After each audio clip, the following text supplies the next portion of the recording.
Hello friends, പുതിയൊരു വീഡിയോയിലേക്ക് എല്ലാവർക്കും സ്വാഗതം.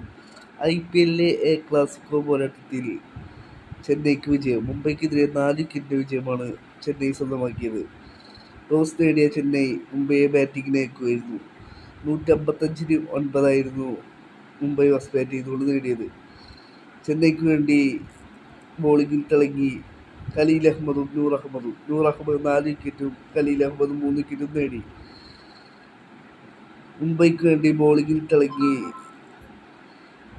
വിഘ്നേഷ് പുത്തൂർ 3 വിക്കറ്റാണ് വിഘ്നേഷ് പുത്തൂർ നേടിയത്. ചെന്നൈയുടെ ബാറ്റിങ്ങിൽ തിളങ്ങിയത് ചെന്നൈ നായകനായ ഗെയ്ക്വാദും രജിത് രവീന്ദ്രയുമാണ്. രജിത് രവീന്ദ്ര 65 റൺസ് നേടിക്കൊണ്ട് നോട്ട് ഔട്ടായിരുന്നു. നായകനായ ഗെയ്ക്വാദ് 53 റൺസാണ് ചെന്നൈക്ക് വേണ്ടി സ്വന്തമാക്കിയത്. ഗെയ്ക്വാദും രജിത് രവീന്ദ്രയും 1 ഡൗണിൽ നൽകിയ അടിത്തറയാണ് മത്സരത്തിൽ നിർണായകമായി മാറിയത്. ധോണിയെ സാക്ഷി നിർത്തിക്കൊണ്ട് രജിത് രവീന്ദ്ര വിജയ റൺസ് കുറിക്കുകയായിരുന്നു. ആദ്യ മത്സരത്തിൽ തന്നെ CSK എ ക്ലാസിക്കോ പോരാട്ടത്തിൽ വിജയിച്ചു കയറിയിരിക്കുകയാണ്.